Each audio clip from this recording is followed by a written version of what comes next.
While walking at the mall, a security guard came up to me and said, "Ma'am, is this child yours?" I was about to say no, but the kid looked at me with fear in her eyes. She nodded her head slightly and mouthed the words, "Say yes, please," while the guard wasn't looking. Something in her expression made me trust her instantly. "Yes, this is my daughter." I pulled her into a hug and felt her trembling against me. The security guard looked skeptical. He was a heavy-set man with a mustache who reminded me of Paul Blart. She was hiding in the dressing rooms for over an hour. Staff was concerned. "I'm so sorry. We got separated and she must have gotten scared." I rubbed the girl's back, trying to seem maternal.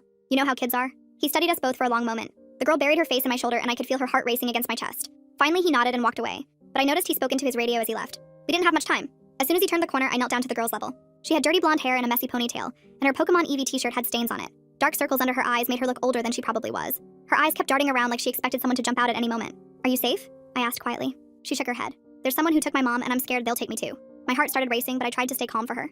I took her hand and noticed how cold her fingers were. "Let's go somewhere with more people, okay?" I led her to the food court where it was crowded and we'd blend in better. The lunch rush meant every table was full and the noise would cover our conversation. I bought her a slice of pizza and a lemonade, then found us seats near the exit. She devoured the food like she hadn't eaten in days. "Who took your mom? What did they look like?" I kept my voice gentle while my eyes scanned every face that passed. She wiped her mouth with the back of her hand. "The man said he was a cop, but he wasn't a cop." My mom knew something was wrong. "How did she know?"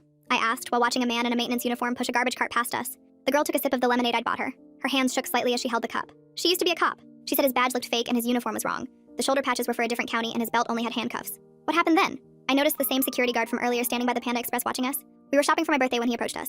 My mom grabbed my hand really tight and started walking fast, but he followed. She made me go into the changing room at JCPenney and told me, "That man is not a cop. Do not let them grab you by any means." Then I heard yelling, and when I came out, she was gone. "When did this happen?" I was already pulling out my phone to call 911. 3 days ago. She looked down at her pizza crust. 3 days? Where have you been staying?" I tried to keep the shock out of my voice. "My mom's car. She taught me where she hid the spare key under the wheel well, but I ran out of the snacks she kept in there yesterday."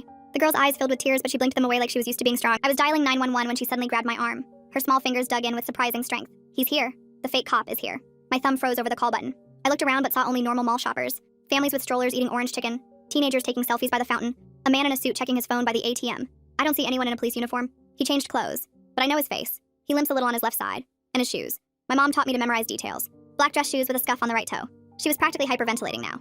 "Okay, we're going to calmly walk to the bathroom. Then we'll figure out what to do." I abandoned the 911 call for the moment and grabbed her hand. We stood up trying to look casual. The girl stayed close to my side, using me as a shield from whoever she'd seen. The food court seemed bigger now and every face looked suspicious. We walked past the Chinese food place and I was just really confused. Just as we reached the hallway to the bathroom, she tugged my hand and was shaking. "That's him. The man in the blue jacket by Subway," she whispered without looking. I glanced over and my blood went cold. I saw the man's profile and knew who that was without a doubt. No, it can't be. Are you absolutely sure?" My voice came out strangled. The girl peeked around me, then quickly hid again. "That's him. He's the one who took my mom. He had a partner too, a woman, but I didn't see her face." In my head I thought, "A woman? But that man is my husband." Full story link below.